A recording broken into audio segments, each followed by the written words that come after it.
15 juin, 3000 au large de Monte Carlo, altitude moins 307 mètres, pression 31 atmosphères.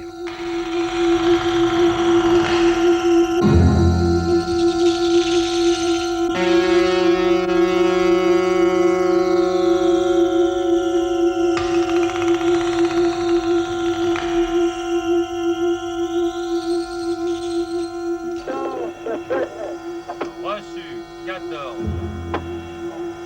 P1 à sortir.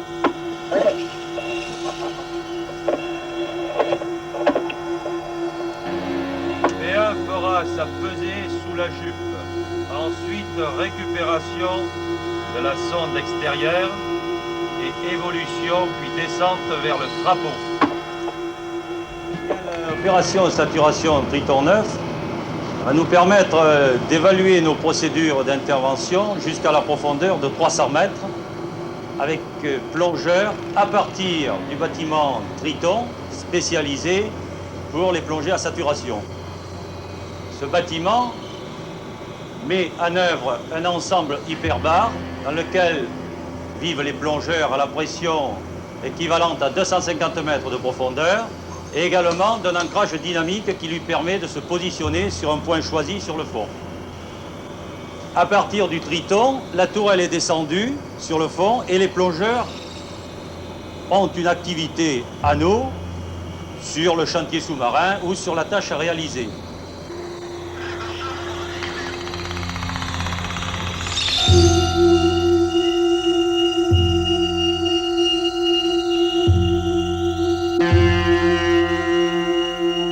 Le petit sous-marin Griffon, qui est en pression atmosphérique, nous informait des activités des plongeurs, et également apporter son soutien au point de vue projecteur, effectuer également les prises de vue, et puis au point de vue psychologique, il était quand même important d'avoir un soutien sur le fond, car évoluer en nageant par 300 mètres de profondeur, il était agréable d'avoir ses camarades dans le petit sous-marin. Si vous voulez, ça permettait d'annuler un petit peu la barrière du néant qui se trouve tout autour de la tourelle. Car il n'y a qu'un halo de lumière de 10 mètres environ autour de la tourelle. Et pour le plongeur qui sort, bien c'est le néant.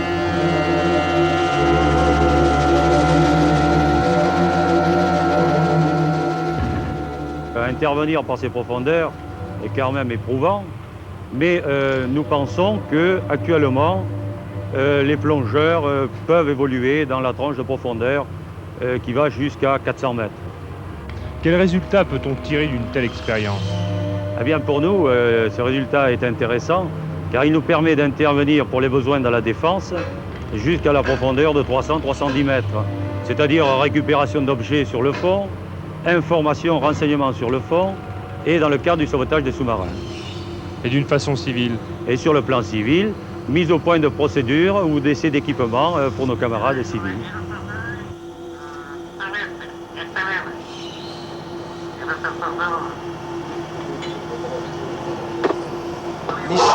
Michel Roch, veuillez répéter, nous n'avons pas compris, vous étiez en effet Donald Duck, répétez. Alors qu'avez-vous au menu ? Alors, pour commencer, de la salade de tomates et haricots verts.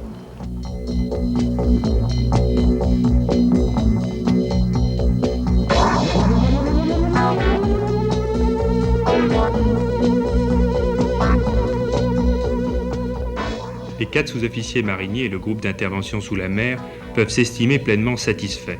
Aujourd'hui, des plongeurs entraînés sont parfaitement capables de descendre à moins de 300 mètres de fond pour effectuer des tâches bien précises. Mais au-delà de cette prouesse technique et humaine, pour bien comprendre la satisfaction des participants à cette opération, il faut se souvenir qu'il y a 7 ans encore, on estimait que l'homme ne pourrait jamais descendre en scaphandre au-delà des 150 mètres.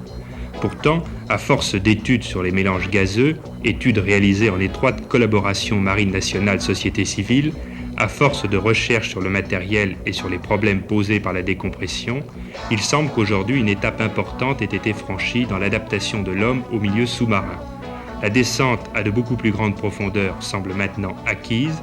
Dans cette perspective, En novembre prochain, le Gismer, avec l'opération Janus, tentera de descendre encore plus profond au large de la Norvège.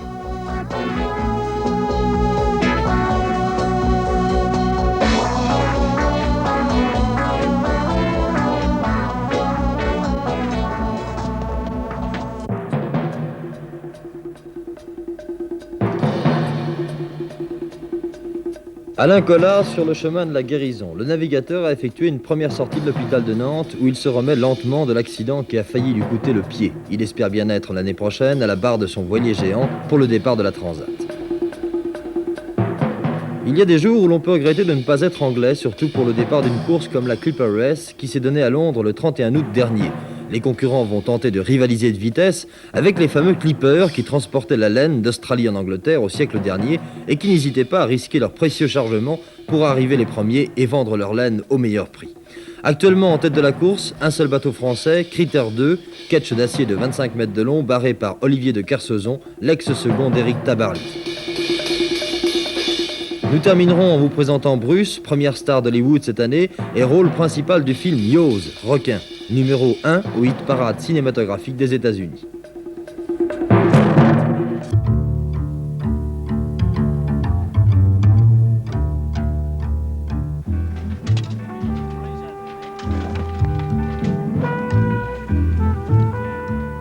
La voile française, au cours de ces dernières années, a pris son essor. Du petit dériveur d'initiation à la machine de course olympique, le nombre des unités à flot et celui des pratiquants s'est accru à une vitesse vertigineuse. Si les progrès ont été rapides en dériveurs légers et si les Français furent souvent habiles et brillants dans les courses solitaires comme la transatlantique ou dans les courses lointaines, l'Admiral's Cup, elle, leur a toujours échappé. L'Admiral's Cup est un espèce de championnat du monde de gros bateaux qui se court tous les 2 ans en Angleterre. C'est un défi que chacun porte à l'Angleterre et nous sommes 3 bateaux par nation. Des bateaux relativement importants puisqu'il s'agit de bateaux ayant un minimum de 12 mètres jusqu'à environ 16-17 mètres. De plus en plus, la course de haute mer tente à devenir une longue régate. J'entends par là que la technique qui était jusqu'à présent employée sur des courses de 15-20 000 ou de parcours olympiques devient pratiquement la même sur des courses qui vont même jusqu'à 600 000. Cette année, pour la première fois et pour la 10e Admiral's Cup, la France présentait une douzaine de bateaux candidats à la sélection et il fallait en choisir 3. Nous avons fait des épreuves de sélection au mois de juin. Préalablement, nous avons entraîné les différents bateaux pour essayer de créer un esprit d'équipe tout à fait nécessaire pour ce genre de compétition et qui vient à l'encontre de l'esprit individualiste d'abord des Français et ensuite des gens qui font de la voile, et il est assez difficile de créer cet esprit d'équipe.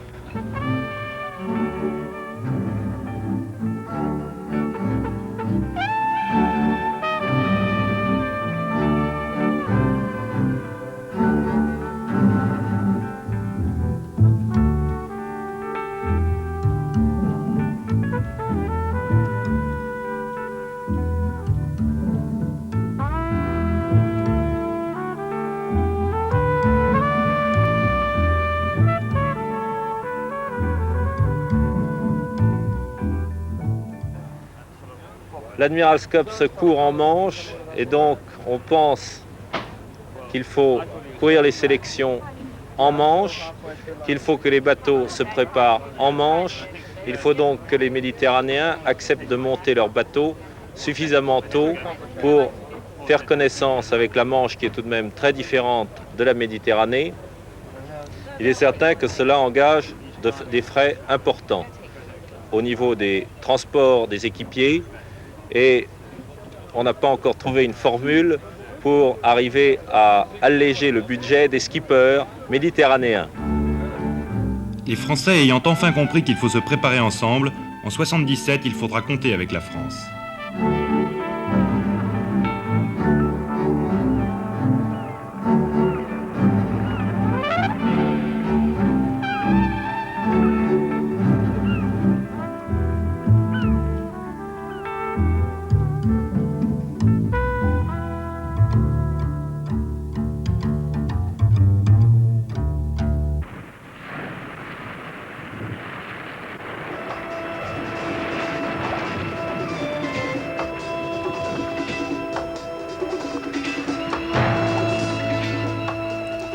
4 août 15h.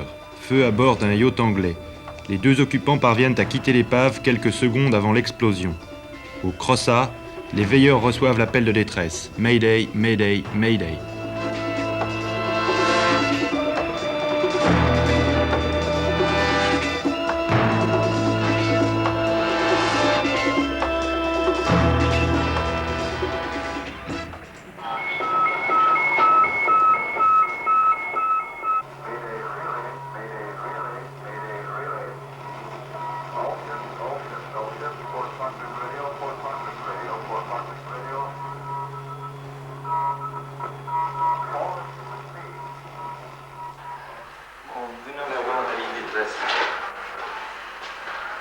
Oui, bon, donnez-moi la météo sur zone.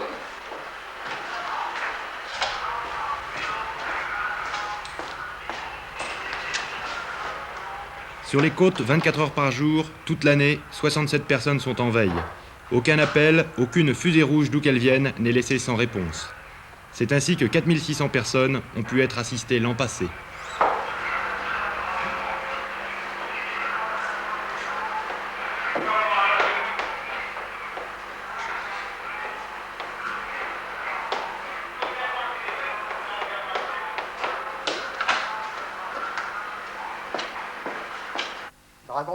Dragon 2 du Crossat, m'entendez-vous?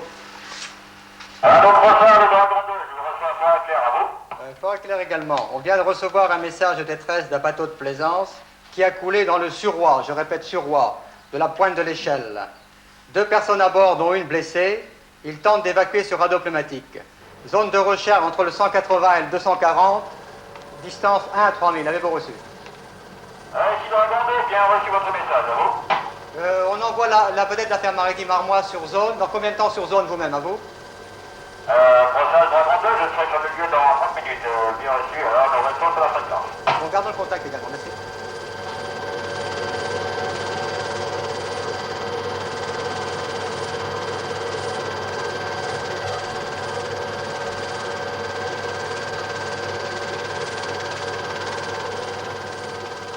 Il faut d'abord dire ce que signifie le cyclocross.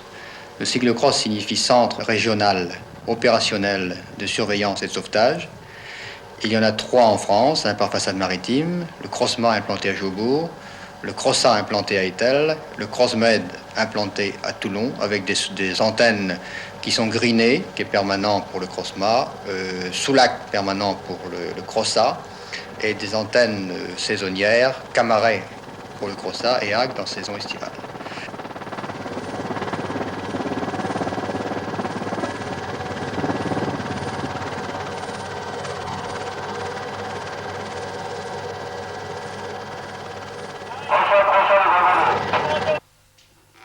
Crossat, écoute. Le rôle du cross, c'est de recueillir l'alerte et de faire cette coordination qui est nécessaire, si vous voulez, pour mener à bien la sécurité des gens en zone côtière.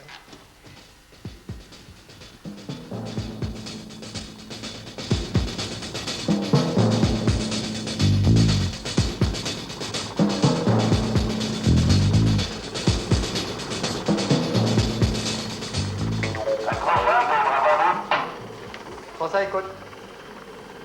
Notre soir de Dragon 2, embarcation repérée, je me dirige sur elle.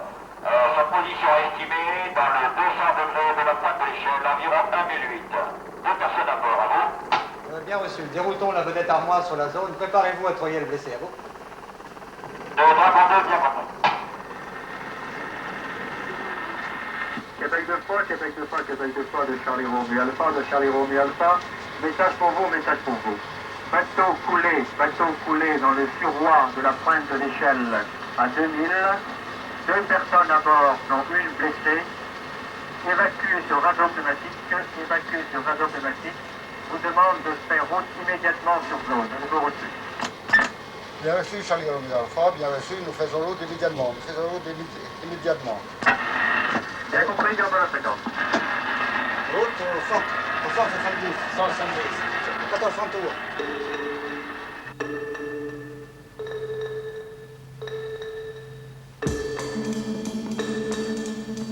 La vie humaine n'a pas de prix, le sauvetage de la vie humaine est gratuit. Alors comment ça se passe? En fait, pour l'année dernière, 1974, au Crossat, le coût des moyens mis en œuvre a été de 4 278 000 francs lourds. Alors, comment ça se passe ? Chaque administration supporte ses propres frais. Par exemple, l'hélicoptère de la protection civile qui intervient, le kérosène qui est consommé, c'est la protection civile qui le paye. Dès que les moyens côtiers s'avèrent insuffisants, et en hiver en particulier, par certains types de temps, il est très difficile de mettre des moyens côtiers à la mer. C'est les gros moyens de la Marine nationale qui interviennent, d'autre part des moyens lourds, des moyens qui coûtent cher. Les 2/3 de cette somme sont dépensés sur le budget de la Marine nationale. Il est important que les alertes transitent par les crosses, toujours dans le but de secourir les gens le plus vite possible.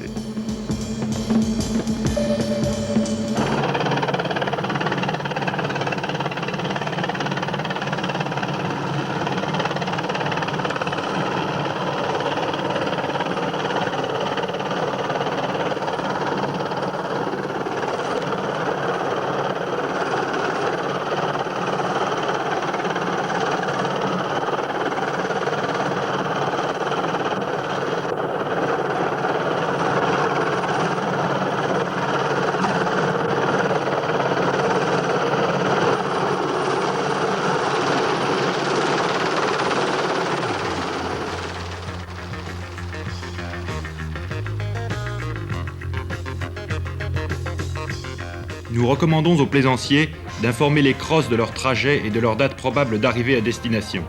S'ils s'arrêtent en chemin pour une raison ou pour une autre, ils doivent le faire savoir afin que l'on n'envoie pas à leur secours les moyens nécessaires à ceux qui ont un réel besoin d'assistance.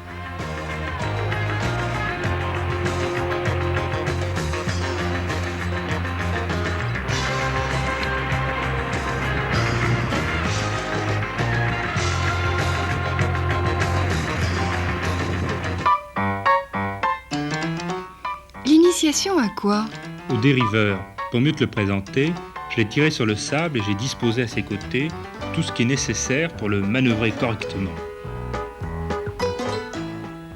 Maintenant, vue de l'avant, c'est la partie du bateau que l'on appelle la coque. Elle est en plastique qui demande peu d'entretien.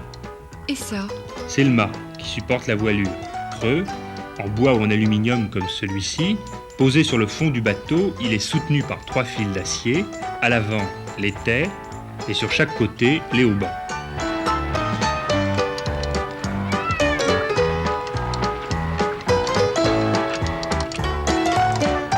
C'est la quille ? Non, c'est la dérive dans son puits. On la baisse ou on la relève à volonté. Au tableau arrière, le gouvernail, composé d'une planche en bois mobile qui plonge dans l'eau, appelée safran, et d'un bras de levier que l'on appelle la barre. L'action de la barre sur le safran dirige le bateau dans un sens ou dans l'autre. C'est une nappe ? Non, c'est la voile qui va nous faire profiter du vent. Qu'est-ce qu'il fait ? Il glisse de petites lattes qui vont l'attendre pour lui éviter de battre. Cette voile, autrefois en coton, aujourd'hui en tergale, vient s'enfiler par un de ses 3 côtés dans la gorge d'une pièce de bois que l'on appelle la baume. Tu suis, c'est pas trop compliqué. Ça peut aller.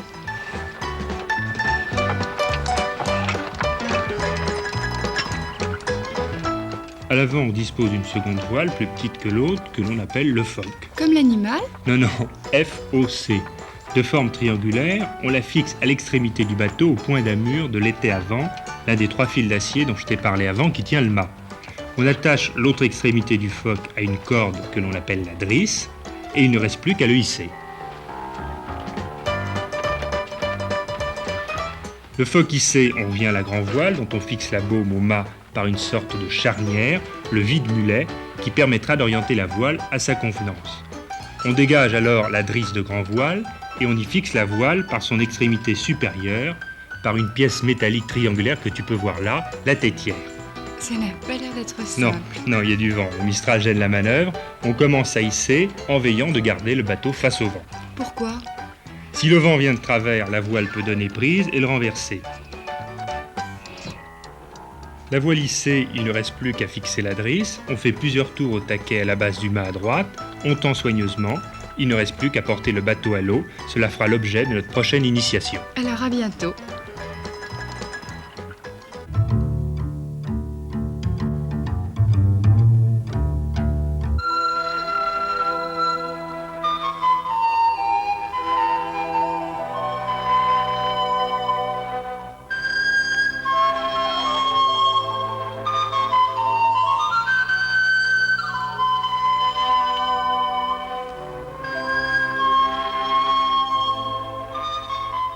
Vendredi 27 juin, 14h.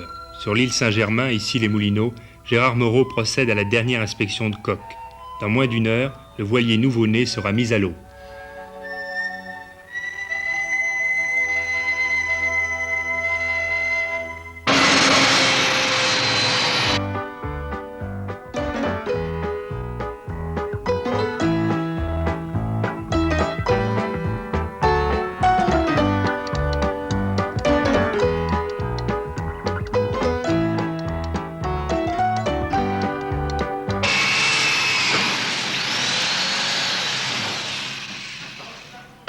Formidable de voir tous ces garçons qui sont lancés dans cette affaire. L'idée est venue de deux amis, Serge Binotto, Gérard Moreau, qui, perdus entre guillemets dans un désert en Afghanistan, ont bien décidé qu'un jour ils ne navigueraient plus qu'en bateau.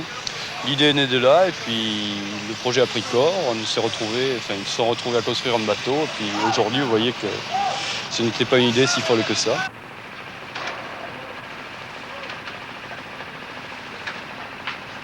On s'est d'abord beaucoup documenté, on est allé voir des chantiers navals où on a très bien été accueillis, il nous a expliqué comment ils procédaient. Et puis on a appris, disons, nous-mêmes.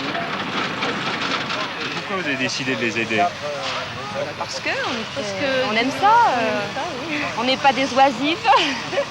On a l'habitude de travailler, parfois très dur. Et puis pour nous, c'est normal. Par obligation.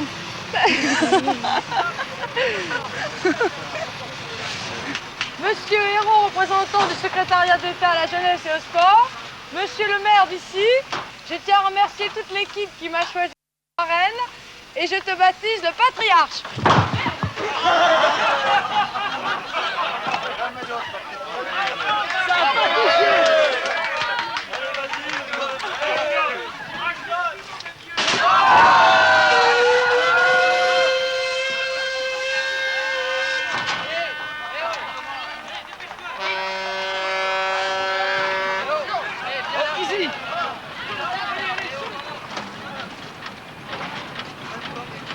Arrête doucement là.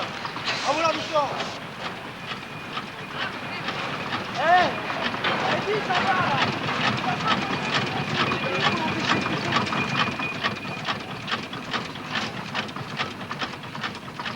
Vous avez le crack, vous croyez qu'il va flotter? Tu rigoles, mon ami, c'est sûr qu'il va flotter. C'est un bateau goélette à 2 mâts égaux de 21,50 m. Il fait 23 mètres de long hors tout et 21,50 m sur le pont. La surface de voilure au près sera de 335 mètres carrés. Le lest est de 9 tonnes et il y a 2000 litres d'eau et 2000 litres de fuel dans les soutes. Nous allons faire le triangle atlantique, qui est une course qui va être aussi assez passionnante, sur les parcours Saint-Malo le Cap Rio et Rio Portsmouth. 2 ans, 6 mois et 4 jours de travail, de joie, de découragement pour tous, pour aboutir à cet extraordinaire instant où la quille de Patriarche va pénétrer dans l'eau.